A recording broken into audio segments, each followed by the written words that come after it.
My name is Rachel. I live with my husband Samuel, our daughter Sarah, and my mother-in-law Lily. Mother-in-law and daughter-in-law conflicts are not uncommon, and our household is no exception. Ever since I got married, Lily has been throwing shade my way. Be better at housework, your cooking is lazy, have kids already, just to name a few. Samuel always defends me though.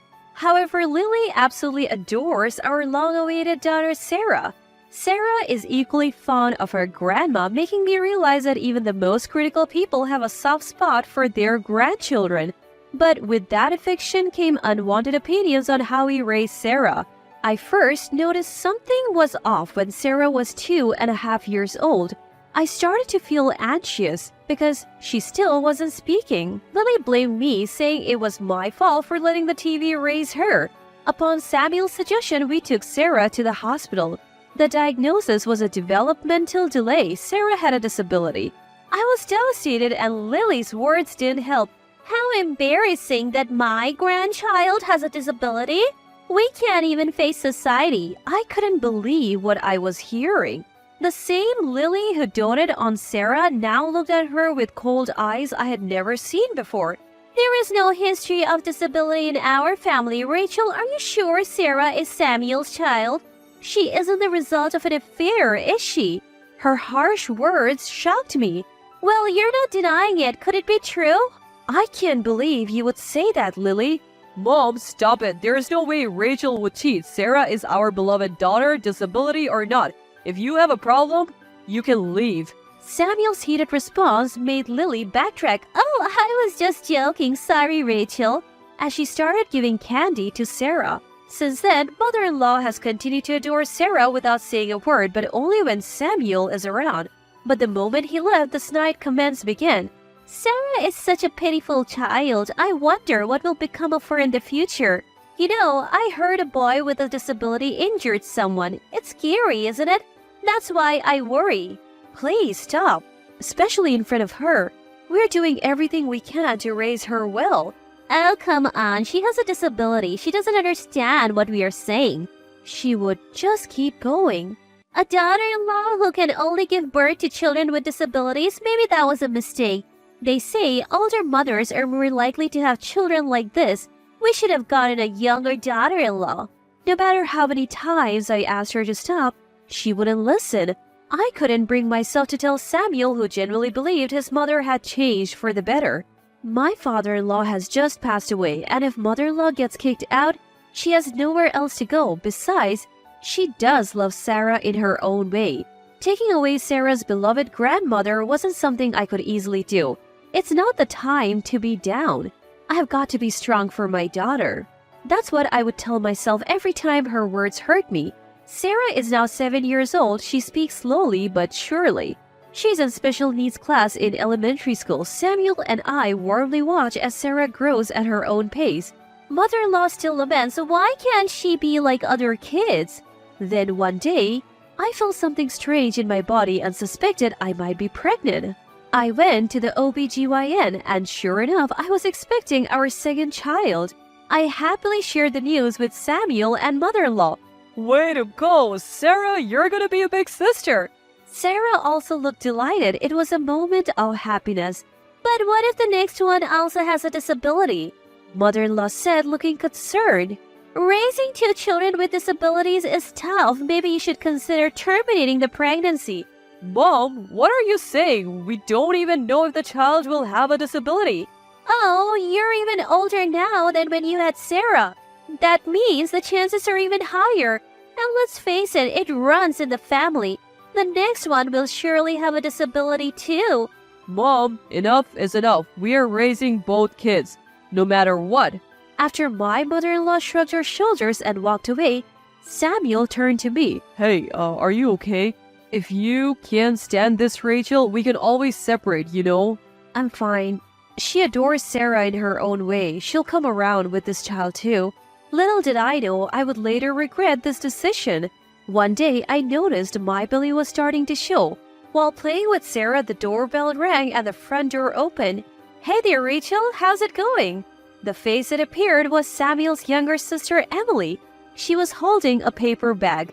Emily lives on her own and has always admired me. Emily has always been fond of me, subtly shielding me from mother-in-law's snide remarks. She's also great with Sarah. She's genuinely a bright and cheerful person. We often go shopping together. Mother-in-law seems to have a soft spot for Emily, her late-in-life child, so Emily's presence often keeps mother-in-law's passive aggressiveness at bay. Emily, long time no see. Oh, Emily, you should have called before coming. Emily, let's play. Emily smiled at the warm welcome from the three of us.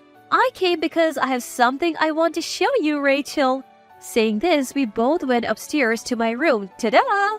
I found a dress that would look great on you, Rachel. Emily took a stylish dress out of the bag. It's a nice gesture, but I'm pregnant. I wonder if it would suit me. Noticing my hesitation, Emily spoke up. Why don't you try it on? When I did, I found that the dress not only fit well, but also did accentuate my baby bump. Wow, I didn't know something like this existed. Thank you. You're welcome. Actually, I bought another one just like it. I wanted us to match. Emily then took out another dress identical to the one she gave me. Sarah, seeing this, ran excitedly to my mother-in-law. Grandma, Mom is wearing a blue dress. What are you doing, Grandma? Oh, how nice for you. Just as Emily and I were enjoying our matching dresses, my mother-in-law called me. Rachel, we have guests. Come downstairs. Okay. As I was about to leave, Emily stopped me. It's fine. You need to take care of yourself. I'll go. Before I could reply, Emily left the room. Right after, a scream rang out and I rushed out in alarm. And then I found Emily lying at the bottom of the stairs. My mother-in-law was shouting, Rachel! Oh my God, Rachel! Snap out of it! I'm right here. What's going on? My mother-in-law glanced back and forth between me and Emily, clearly confused. Wait, then who is this? That's when she realized it wasn't me who had fallen, but Emily, who was wearing the same blue dress. She turned pale. Emily, hang in there. Oh, what do I do? We quickly called an ambulance and Emily was taken away. I was praying hard for Emily's safety. Sarah was also crying. However, something didn't sit right with me. My mother-in-law had said we have guests, but there were no guests to be seen. I was growing suspicious of her crying. In light of my sister's emergency, even my husband rushed back from work. Luckily, Emily regained consciousness quickly and gave us her usual innocent smile from her hospital bed. However, she had broken her leg and wouldn't be walking for a while. Emily, are you okay? I'm sorry if I had been there. It's not your fault, Rachel. I'm the clumsy one. I felt like something tripped me even though there was nothing there. I didn't miss how my mother-in-law was visibly shaken by those words. Is it the string? Sarah said, revealing something in her hand. Granny had strung this across the top of the stairs. This is piano wire. What's going on, mother-in-law? Stringing piano wire across the stairs could only be seen as malicious. Don't make absurd accusations, you disabled person. Mom, Sarah may be disabled, but she doesn't lie. What's this piano wire about? Mom, what's going on? Were you actually trying to harm your own daughter? Even Samuel, my husband, turned against mother-in-law. No, I never meant for Emily to get hurt. So, you meant for Rachel to get hurt, didn't you? You said we had guests and called Rachel out. That's right, and there were actually no guests. My mother-in-law had nothing to say. Mom, were you trying to kill Rachel and the child she's carrying? Your own grandchild? Why would you do something so horrible, Mom? Enough! I don't need a daughter-in-law who gives birth to disabled children. The room went ice cold at her words. My mother-in-law continued without pause. Sarah turned out that way, so the next one will surely be disabled too. It's better for both mother and child to be gone now so they won't have to suffer later. Mom, are you serious? Of course I am. Sarah can't even read at her age, unlike other kids. She's a failure. At his mother's harsh words, Samuel raised his voice. Mom, how could you say that? People with disabilities only lead lives of struggles. They're a burden. They have no reason to live. The woman who gives birth to a child with disabilities is no better. She's ruining your life, Samuel. Mom, you used to dote on Sarah. I feel sorry for her as my grandchild, but that was a mistake. To think she would tattle? I thought she couldn't understand anything because she has a disability. Mother-in-law glares bitterly at Sarah. That's why she could set a trap in front of Sarah. I shuddered at the thought that they underestimated Sarah because she has a disability. Maybe if they succeeded, they were planning to go after Sarah next? It's a chilling thought. Mom, do you understand what you tried to do is murder? It was for you, my dear son. I didn't want to see you struggle because of a child with a disability. Why didn't you divorce this woman with flawed genes and find a younger one? At his mother's audacity, Samuel shoots her an icy look unlike any she's ever seen before. Mom, there's something I never told you. Remember how I was bullied a lot as a child? Oh yes, you often came crying to me. As an adult, I struggled with relationships and sought medical help. That's when I learned that I have a developmental disability. Samuel shows her a card certifying his disability. You are... Yeah, if this disability is hereditary, the cause isn't Rachel, it's me. Why didn't you tell me? How could I tell a woman who would even think of killing her own grandchild just because they might have a disability? The mother-in-law is at a loss for words. I would never kill you. Who knows? But I should have told you earlier, then maybe you wouldn't have tried to harm Rachel. I'm truly sorry, Rachel and Sarah. Samuel apologized to us. When I was shocked to learn I have a disability, it was Rachel who stood by me. That's right. I felt for Samuel, a gentle if quirky man, and told him, disability or not, I love you for who you are. Right now, I'm thriving at work and even leading big projects. Some people with disabilities, including those with savant syndrome, show exceptional talents. Samuel is one of them, using his talents in his work. Life ruined? That's nonsense. I'm happy. Are you saying that people with disabilities don't deserve to live? That woman who gave birth to them are at fault too? That hits pretty close to home for me and my mom. I didn't know. This is different. Mom, I'm the same. I can't walk now, so that makes me disabled too? You're the one who put me in this situation.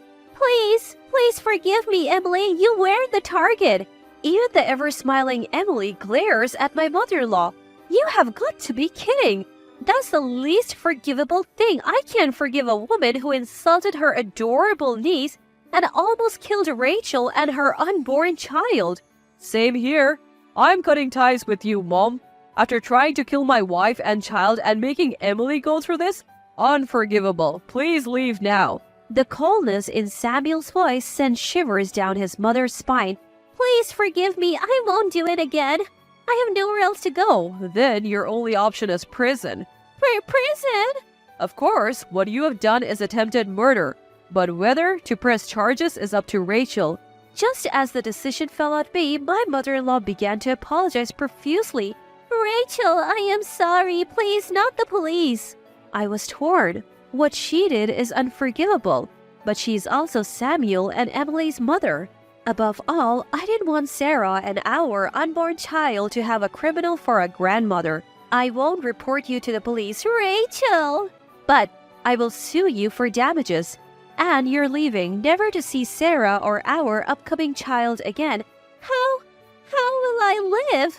Looking around at the unsupportive faces, her eyes finally land on Sarah. Sarah will miss her grandma, won't she? I have doted on her so much. Mom, stop it. I couldn't believe my ears. The same woman who insulted Sarah for her disability was now clinging to her for help?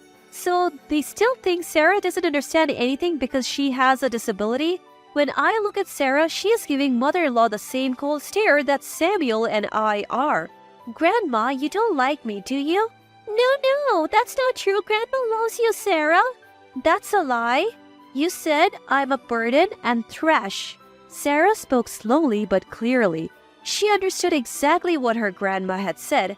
I don't like you, Grandma, for picking on Mom, the baby, and Emily. So goodbye. You insolent brat, despite your disability. Samuel grabbed the hand mother-in-law had raised against Sarah and twisted it. Enough is enough. Ouch! Let go. Hurt? Emily suffered more. If Rachel had fallen for your trap, she would have suffered even more. Help! Ache! Mother-in-law screamed as Emily watched her with icy eyes. Mom, you're not remorseful at all. You won't have anyone to take care of you in the future. What? Mother-in-law broke down. We forcibly made her stand and kicked her out of the hospital room and, of course, out of our lives as well. Afterwards, Emily and I successfully sued mother-in-law in civil court and won a significant settlement. I also gave birth safely a healthy baby boy. Sarah loves her baby brother and plays with him every day. Emily, who has recovered from her broken bones, had a shotgun wedding with a coworker one day. They often come to visit with their newborn, showering our children with love. Mother-in-law, unable to even see her grandchild's face, lives alone in a cheap apartment dealing with the shock. She is also in debt due to the settlement and seems to be struggling in life. Everyone becomes a disabled person in some way as they age, but no one will be there to help mother-in-law. Of course, we have no intention of helping her. We hope she lives a life full of regret. We're not yet sure if our son has a disability. He might be like Sarah, and we'll know early on, or like Samuel, and we won't know until he's older. But whether our children have disabilities or not, they are our precious ones. We have decided to nurture them lovingly.